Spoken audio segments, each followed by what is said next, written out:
que incluso figura en la oración que el Padre nos dio a través de su Hijo, para que le hablemos, le alabemos, le digamos y le brindamos de Él, como el pan.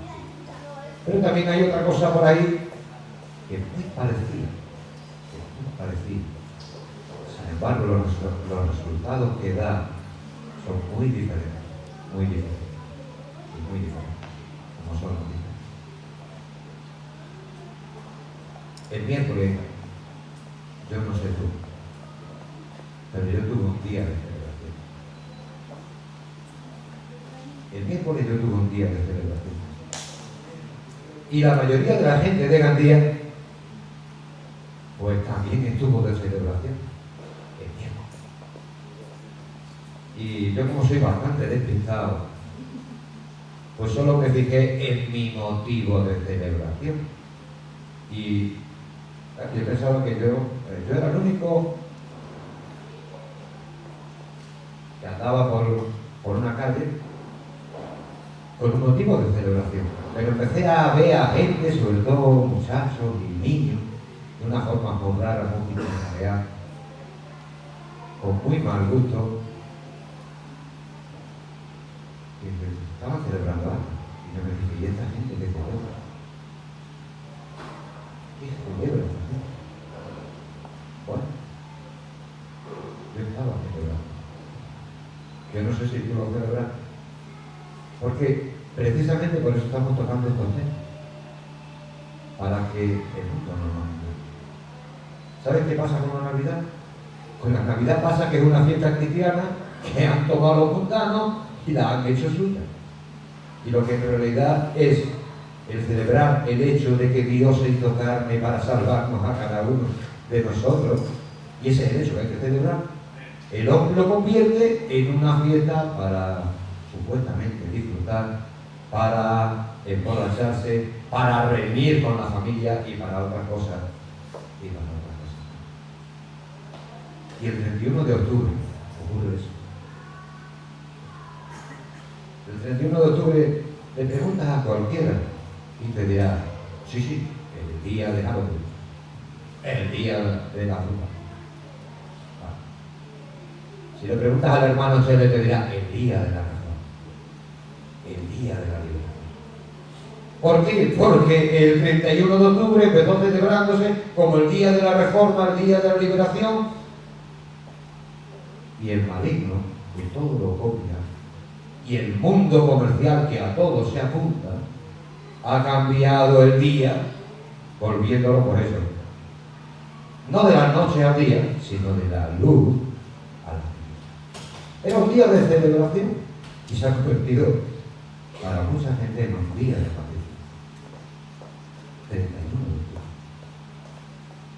Y me dirás, ¿qué tiene de especial el 31 de octubre?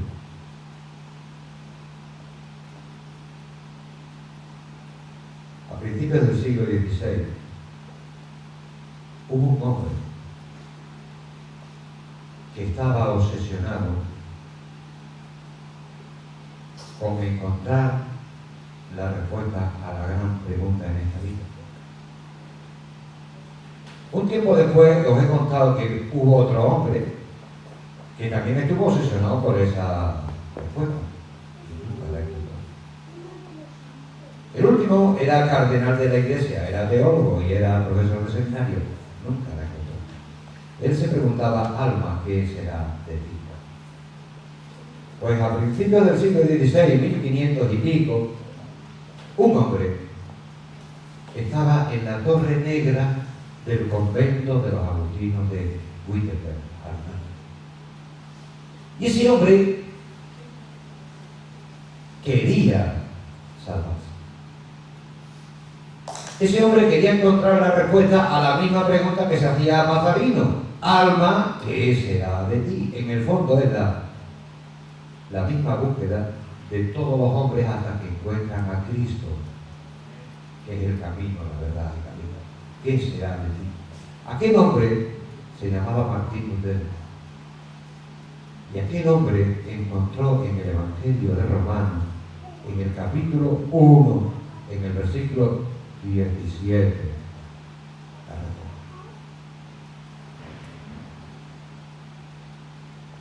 consecuencia, ese hombre fue transformado por completo.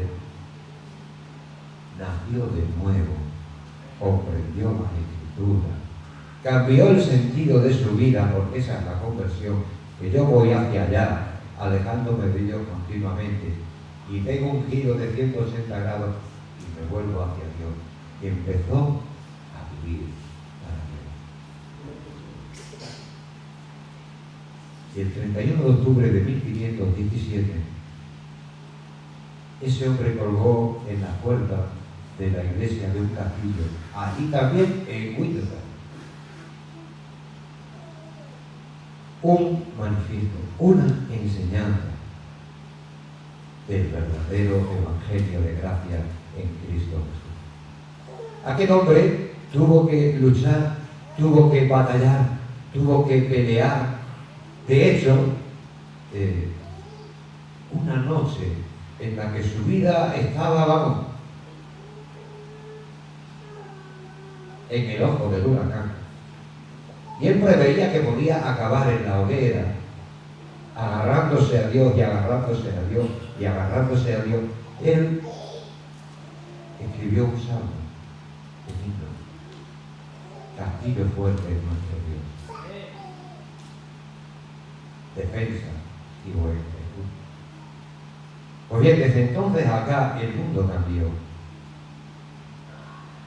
Desde el 31 de octubre de 1517, los hombres empezaron a saber que no hace falta que para que tú te salves tengas que obedecer a una jerarquía humana concreta. Que no hace falta que tú tengas que seguir las instrucciones humanas al pie de la letra y al dedillo de un grupo concreto. Que tú no puedes pagar para el perdón de tu pecado. Desde el 31 de octubre el Evangelio empezó a extenderse. No es que antes de Lutero Dios no hubiera usado a hombres para que el Evangelio fuera dado a conocer. No. La diferencia de Lutero con el resto es que Lutero fue el único que consiguió sobrevivir. Antes de Lutero había venido Juan Hus. Juan Hus era un sacerdote católico y volvió. Y Juan Hus acabó por predicar el Evangelio en una hoguera. Pero es que antes de Juan Hus ya vino Pedro Baldo. Y Pedro Baldo era un comerciante. Era un hombre rico para caer mal. Y también se hacía esta pregunta: alma, ¿qué será de ti? Y un día creyó hallar la respuesta en el sermón que el cura estaba dando sobre el joven rico. Cuando el Evangelio dice: si quieres ser perfecto, vende todo lo que tienes y dáselo a otro. Él creyó hallarlo en ese mensaje. Y cuando terminó el sermón, terminó la misa, pues resulta que Baldo se acercó al cura y le dijo: ¿qué tengo que hacer para salvarme? El cura, que era muy espabilado, que sabía que Baldo era muy rico, le dijo: vende todo lo que tienes y dalo a otro.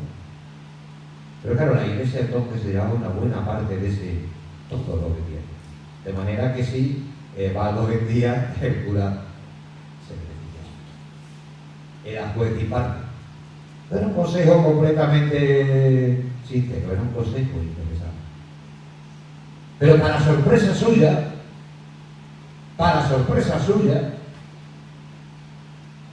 él tuvo un resultado diferente al de Cristo. ¿Te acuerdas de Cristo? Del Señor. Cuando el joven rico se le presenta y el Señor le dice la verdad y el hombre coge y se va para atrás porque tenía muchas posesiones. Fíjate. El joven rico no hizo caso, pero Baldo sí. Resultado: vendió todo lo que tenía. se quedó sin nada, justo para comer. Él y los hombres que a él le acompañaban en el ministerio. Y gastó todo su dinero en los pobres. En que el que no tuviera pan, tuviera pan. El que no tenía vestido, tuviera vestido. Pero además tuviera pan espiritual y tuviera el vestido de justicia. Es la gracia de la fe en Cristo. Él mandó traducir los evangelios cuando no había imprenta y costaba un ojo de la cara, y mandó a creyentes de dos en dos por toda Europa predicando el evangelio. Los husitas hoy están con nosotros y se llaman Iglesia Evangélica Husita o la Iglesia Evangélica Morada. Pero es que los valdenses, os he hablado antes de Hugel, que acabó en la hoguera, eran evangélicos que predicaban, pero se los cargaron. Sin embargo, todavía aguantaron, todavía hay hoy, hermanos. Los valdenses igual, hoy hay una iglesia evangélica valdense, en Sudamérica, en Europa, porque predicaron el evangelio. Pero es que antes de Pedro Baldo, vino Wycliffe. Y Wycliffe era otro católico que también amaba al Señor y que también anhelaba y deseaba que la iglesia fuera limpiada de toda la inmundicia, de todo el paganismo, de todo el nepotismo, de todo el simonismo, que es el amor al dinero, y quedara sola y única exclusivamente el amor a Dios y el amor al prójimo como bandera de la iglesia. Y me podréis decir, bueno, ¿y todo esto a santo de qué viene, hermano Sergio? Hemos tratado a los testigos de Jehová, una secta. Hemos tratado a los mormones, una secta. Y claro, cuando estamos tratando de testigos de Jehová y de mormones con relación al Evangelio y a la Iglesia, estamos tratando de la lucha entre la mentira y la verdad. Y como este mundo es muy variado, pues resulta que no solo hay sectas, hay también cosas que están entre Pinto y Valdemoro, con un pie en el cielo y con el otro en el infierno, enseñando la verdad junto con la mentira. Por eso vamos a hablar un poquito de la Iglesia Católica. Y digo Iglesia Católica para que sepamos y nos situemos, porque nosotros estamos acostumbrados a decir Iglesia Católica. En realidad el apellido les queda claro, completamente claro. La palabra católica, creo que lo he comentado en alguna ocasión, es una palabra griega que significa universal. Entonces, la Iglesia católica no es en ese sentido universal, porque hay muchas más iglesias. Porque Dios obra y salva donde quiere, cuando quiere. Y es que el Espíritu de Dios ni sabe de dónde viene, ni sabe a dónde va. Sencillamente obra soberana y libremente salvación. Y Dios puede obrar salvación aquí. Y Dios puede obrar salvación en cualquier otro lugar donde los hermanos, los evangélicos nos contamos. Pero incluso Dios puede obrar salvación en el país. ¿Por qué? Pues porque Dios puede usar un folleto, porque Dios puede usar una situación, porque Dios puede usar lo que Él quiera, porque Él es Dios. Y santo. Los papistas, porque ese es el nombre que realmente se le puede dar para ser objetivo, papista o romano, da igual. Yo no utilizo el apellido papistas en el sentido peyorativo, no. Es porque tienen una enseñanza concreta y tienen un lugar o un hombre clave concreto. O Roma, porque viene de ahí. Pero vamos a hablar acerca de el papismo, acerca de la Iglesia. Probablemente el 99% de los que estamos esta mañana aquí tenemos un trasfondo católico o tenemos un origen católico. Hay gente que ya ha nacido en el Señor, entendiendo por el Señor la iglesia de Cristo, la iglesia evangélica. Ya sabemos que solo nace real y auténticamente en el Señor aquel que confiesa a Jesucristo como Señor y Salvador, porque ese es el único que nace de nuevo. Si alguien ha nacido en la iglesia evangélica pero no ha rendido su corazón a Cristo, no ha nacido todavía en la iglesia. En la iglesia se nace, a la iglesia uno se incorpora cuando acepta a Jesucristo como el Señor y el Salvador de su vida. Pues bien, tenemos ese trasfondo y debemos conocerlo. Debemos conocerlo porque muchas veces, sin darnos cuenta, llevamos a nuestra adoración al Señor, llevamos a nuestro comportamiento en la iglesia, llevamos a nuestra vida diaria las costumbres, que casi nunca son buenas, de esa iglesia papista o de esa iglesia. Cuando tú intentas justificarte delante de Dios, te aseguro que aunque no seas consciente, estás reproduciendo aquello que mamaste de la iglesia católica o que mamaste de tus padres que lo mamaron de la iglesia católica. Cuando tú dices que bueno, que después de todo no eres tan malo,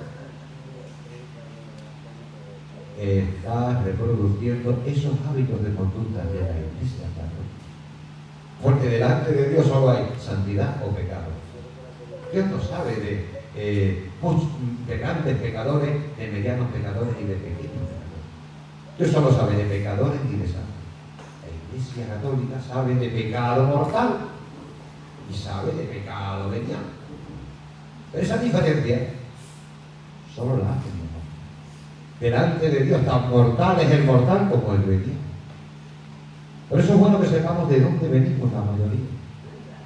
Porque a un convertido, a un salvado, a un creyendo en el Señor Jesús, no vemos que a veces arrastramos comportamientos que no son conformes a la palabra.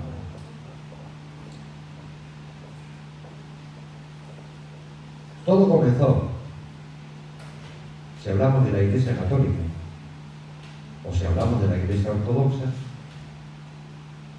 con Constantino. Constantino, en el año 380, publicó un edicto después de la batalla del puente Milvio, en el que él vio las iniciales de la palabra Cristo en griego, con una leyenda que le decía: con este signo vencerás. Como ganó la victoria, como ganó la batalla, pues él, en agradecimiento y además un poco de convencido por el milagro, porque él no lo tenía fácil, resulta que en agradecimiento legalizó o permitió a los cristianos. Un tiempo después, Teodosio ya no simplemente legalizó y permitió a los cristianos, es que además Teodosio hizo del cristianismo la religión oficial del imperio. Y claro, el problema de los hombres es que cuando mezclamos la fe con el poder, normalmente no conocemos. Normalmente, el hombre cuando mezcla la fe con el poder, se conoce. De manera que, entonces, en ese momento de la historia, no había una iglesia católica, no había una iglesia evangélica, no había una iglesia ortodoxa, únicamente existía la iglesia. No necesitaba apellido porque era la única iglesia. Y era conocida por todos. O los del camino. Pues bien, el tiempo fue pasando.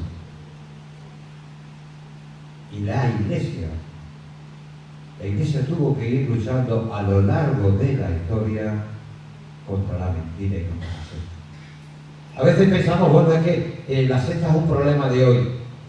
No, no es un problema de hoy. Si estamos refiriéndonos a que sea un problema que se ha dado hoy. Las sectas se han dado siempre. Siempre ha habido sectas en la historia de la Iglesia. Porque siempre ha habido sectas en la historia del mundo. Siempre. En el Imperio Romano había una secta que se llamaba el mitraísmo, los seguidores de Mitra, que además hacían mucha competencia a los cristianos. Era una secta pensada para que tuviera aceptación. Pero es que en la Iglesia cristiana se fueron metiendo poco a poco los gnósticos. Es que en la Iglesia cristiana después vinieron los arrianos. Son los antecedentes más antiguos de los testigos de Jehová. Es que la mentira siempre ha estado intentando ocultar la verdad. Siempre. Y cuando tú escuchas hablar de los católicos, dices, la Iglesia Católica, la Iglesia Universal, la Iglesia que Pedro fundó, ¿sabes cuándo el obispo de Roma comenzó a ser llamado, titulado obispo universal? ¿Y por quién? En el año 607 después de Cristo, en el siglo VII, el emperador Foca de Bizancio, que le debía algunos deberes al obispo de Roma, en ese momento el emperador le dio al obispo de Roma el título de obispo de Roma, de obispo universal, de papa. Hasta ese momento había habido en la Iglesia cristiana, que se iba desarrollando y luchando contra la mentira y contra el error, había habido 4 grandes ciudades que correspondían a las 4 grandes ciudades del imperio. La Iglesia cristiana se iba organizando para poder atender y para poder extender el Evangelio. Había un patriarcado en Alejandría, había un patriarcado Alejandría en Egipto, un patriarcado en Antioquía, en Siria, había un patriarcado en Constantinopla y había un patriarcado en Roma. Pero no era porque los pastores, porque eso es la palabra obispo, los pastores de esas ciudades tuvieran una autoridad sobre los demás por el hecho de estar en esas ciudades y dirigir al pueblo de Dios en esas ciudades. No era por eso. En la Iglesia no hay más autoridad que la autoridad que te da una vida de poder en el Espíritu Santo. Y el conocimiento que Dios te dé. Y el ministerio que Dios te ha dado. Esa es la autoridad del pastor, y si no tiene eso, no tiene ninguna. Pero ¿qué ocurre? Que las 4 grandes ciudades atendían su zona de influencia para que el Evangelio creciera. Como Bizancio era la mitad del Imperio Romano y Roma era la otra mitad del Imperio Romano, y resulta que en un momento dado los emperadores romanos partieron el imperio para poder atenderlo mejor, cada uno de ellos se quiso poner el número 1. Y andando el tiempo, resultó que el Papa de Roma excomulgó a Miguel Celulario, y Miguel Celulario excomulgó al Papa de Roma. Año 1054, siglo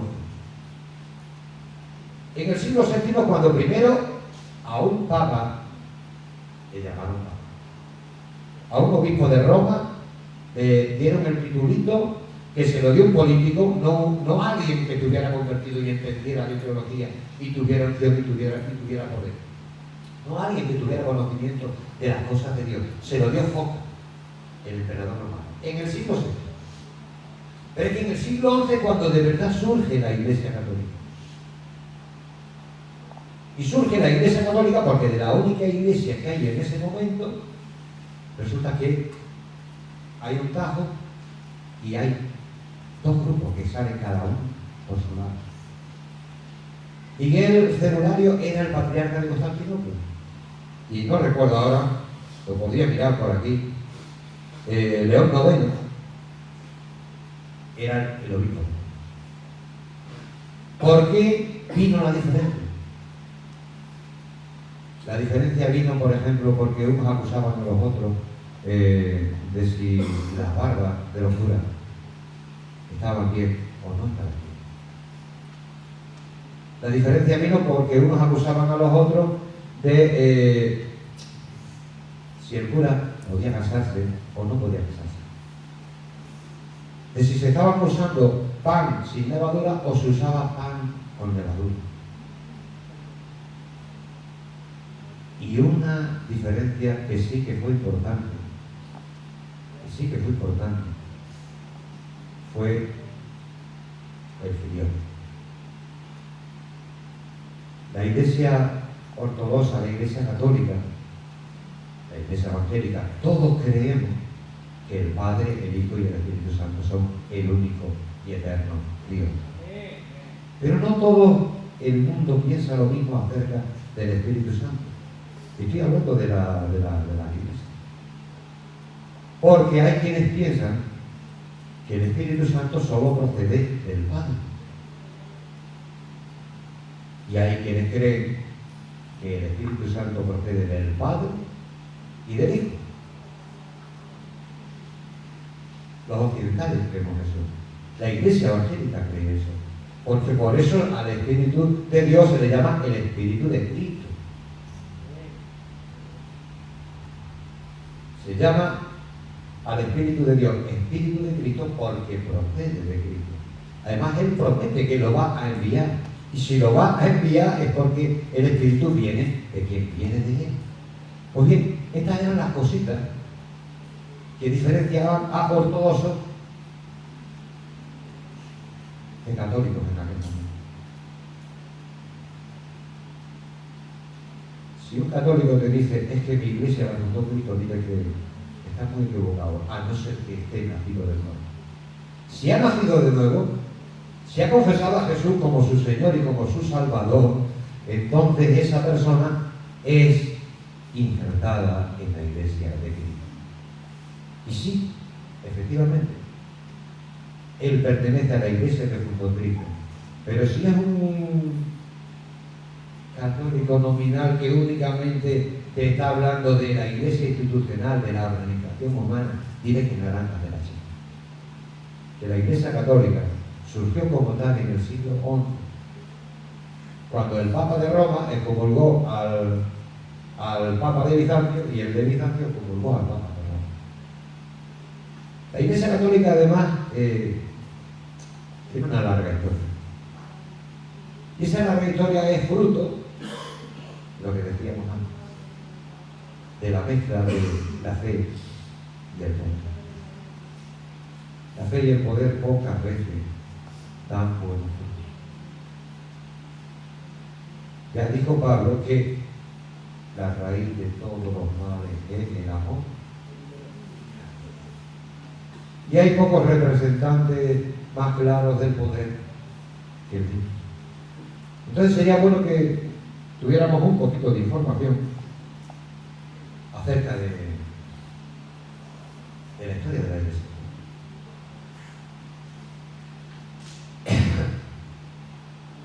La Iglesia Católica en su momento tuvo un estado. Se llamaban los estados pontificios. Era una buena parte de Italia, el país de donde viene nuestro hermano. Y todo aquello se suponía que era el legado de Constantino. O sea, se quedaron con una buena parte del país, el Papa de Roma, porque supuestamente el emperador Constantino se lo había legado. Hoy está más que demostrado que era una estafa, que era una mentira, que era sencillamente el amor al dinero, el amor al poder, el amor a la tierra de hombres que de santos no tenían nada, y de autoritarios y de gobernantes y de poderosos conforme al mundo tenían mucho. De hecho tenían un ejército y demás. Los papas de Roma llegaron a imponer su autoridad incluso sobre las autoridades seculares, sobre las autoridades del mundo, sobre las autoridades del mundo. Pablo dice que Dios le ha dado al que tiene la espada el poder para hacer que esta vida en esta sociedad sea posible. Sin embargo, el Papa de Roma creía que no solo supuestamente los cristianos tenían que estar sujetos a él, que además las autoridades también tenían que estar sujetas a él. Y entonces hubo un emperador alemán que dijo que naranja de la China. Él cogió y lo excomulgó, y el hombre se quedó solo y sin nada. Al final al Papa le salió el tiro por la culata, porque el emperador no solo tenía el título de emperador, era un hombre muy inteligente. Y dijo, bien, si el Papa se aprovecha contra mí de que él es supuestamente una autoridad espiritual, que me quita mi propia autoridad, pues lo que yo voy a hacer va a ser someterme a él espiritualmente para que me devuelva la autoridad que me quitó. Y cuando me devuelva la autoridad como que me quitó, se va a enterar de lo que a los 20. Y eso es lo que pasó. El emperador supuestamente se humilló, supuestamente se arrepintió, fue hasta el Papa lo tuvo un montón de tiempo esperando, con un montón de humillaciones, pero al final, como supuestamente el Papa era Papa, tenía que perdonar. El emperador recibió otra vez el poder y pasó la factura. Y la factura fue bastante interesante. Pues bien, ¿sabías que Sergio III era llamado el esclavo de todos los vicios? Sergio III. Si tú le preguntas a los católicos, si tú le preguntas a un sacerdote, te dirán: nosotros tenemos una lista ininterrumpida y continua desde la fundación de Cristo de obispos sucesores de Pedro. Bueno, suponiendo que eso sea verdad, yo me imagino que esos obispos algo se tienen que parecer a Pedro. Si es verdad que funciona así, sencillamente por una cuestión de sucesión humana, en elección humana, a algo se tendrían que parecer a Pedro. Pero resulta que este hombre, Sergio III, al que el pueblo de Roma llamaba el esclavo de todos los vicios, mató al Papa anterior, a su antecesor, a León. Resulta que además ese buen Papa tuvo amante a Tutipé, a la esposa de un senador y a la propia hija de ese senador. Y de hecho, resulta que tuvo un hijo con la hija de ese senador, que acabó siendo, lo tengo que, porque claro, son muchos datos, Papa Juan X.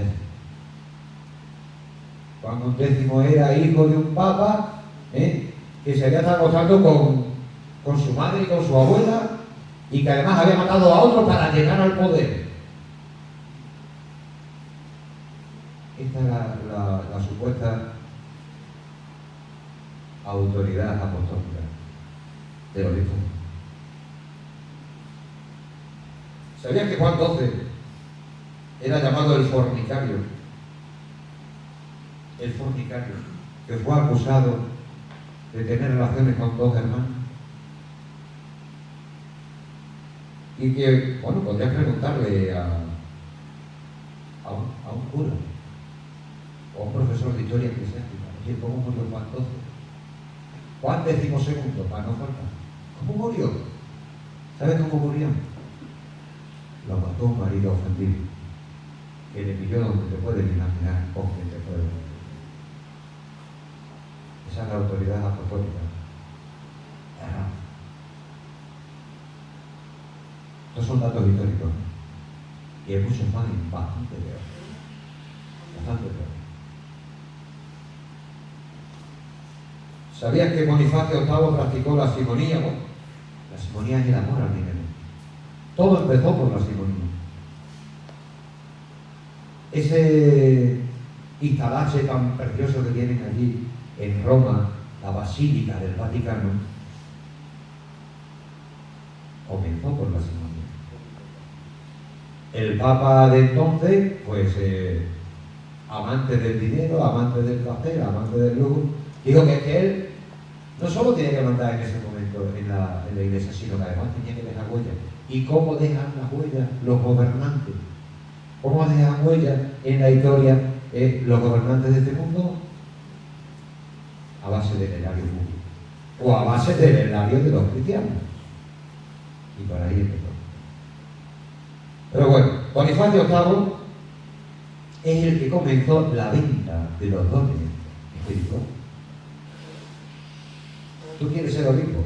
Bueno, yo no me preocupo si tú estás convertido o no estás convertido. Si tú sabes distinguir entre Evangelio o Antiguo Testamento. Si tú sabes si Dios es santo o no. Si tú eres un hombre en condiciones o no. No. ¿Cuánto tienes? ¿Cuánto pagas? Esto va. Y tú puedes llegar a ser, porque en la Iglesia Católica, en aquella época, no tuvieras que. ¿Sabías que tuvieron en un momento dado de la historia 3 papas? 3 papas.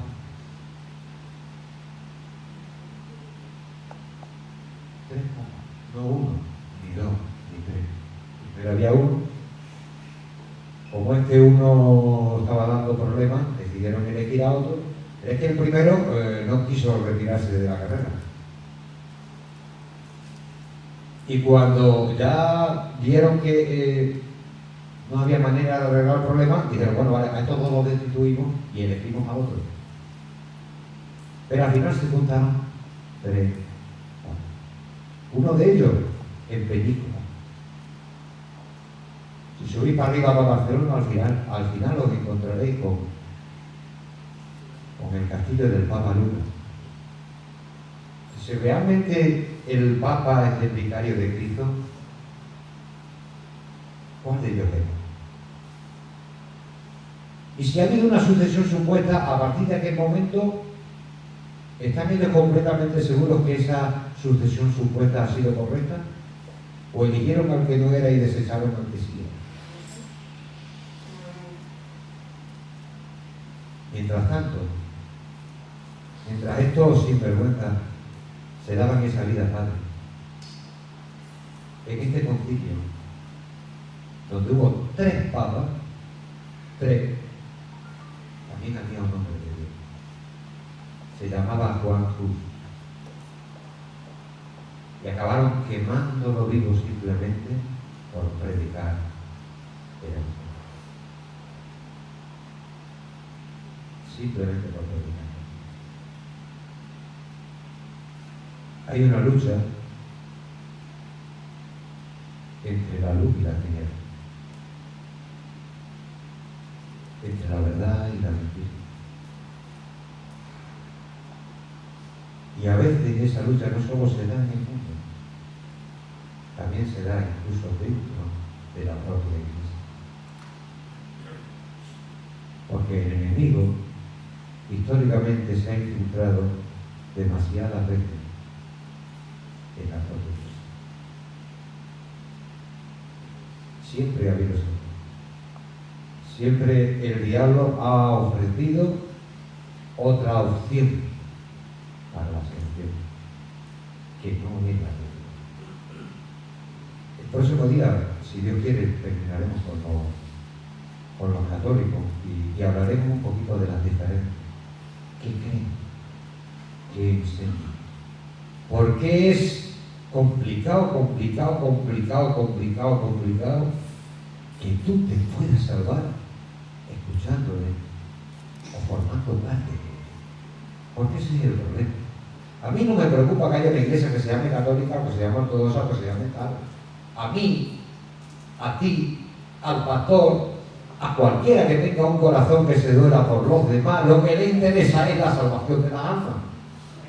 Da igual.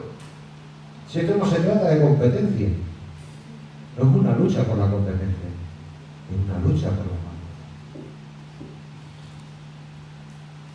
Yo no te voy a decir que es imposible que una persona se salve en la Iglesia Católica, en la Iglesia Romana. No te voy a decir eso, porque te mentiría. Te mentiría. Lo que yo sí te puedo decir es que es muy complicado que una persona llegue a ser salva en la Iglesia Romana, por una razón muy sencilla, no porque nosotros seamos mejores que ellos, ni ellos peores que nosotros, sino porque es una iglesia tan ordeñada por la mentira, por el error, por el desvío, que enseñan solamente argumentos y doctrinas. Hace un tiempo lo hablaba. Solo hay dos soluciones para el hombre: la solución del hombre o la solución de Dios.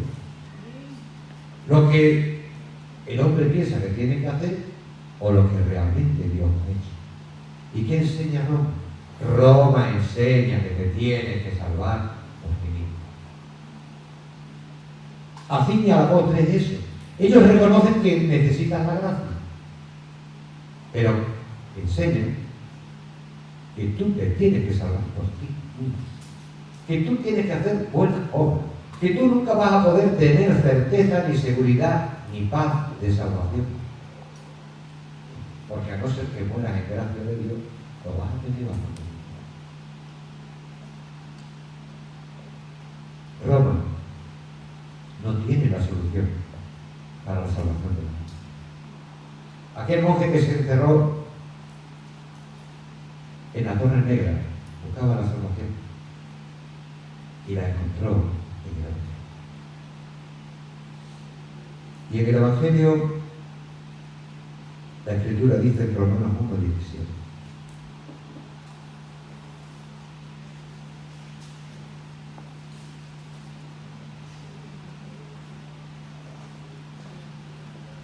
en el Evangelio la justicia de Dios se revela por fe y para fe, como está escrito: mas el justo por la fe vivirá.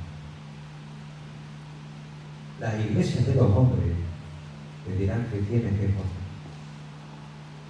Las iglesias de los hombres te dirán que tienes que obedecer. Las iglesias de los hombres te dirán que tienes que seguir. Por eso Mazarino no alcanzó la salvación, no encontró la salvación. Pero el Evangelio te dice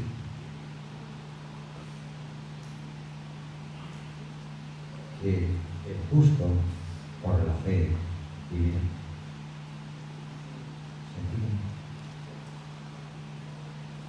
¿Se entiende? Escucha a Dios y no escucha a la gente. Escucha a Dios y no escuches a las iglesias. Escucha el Evangelio y serás salvo. Pero cuando te relaciones con los hombres, o al menos con las instituciones humanas, ten en cuenta su historia.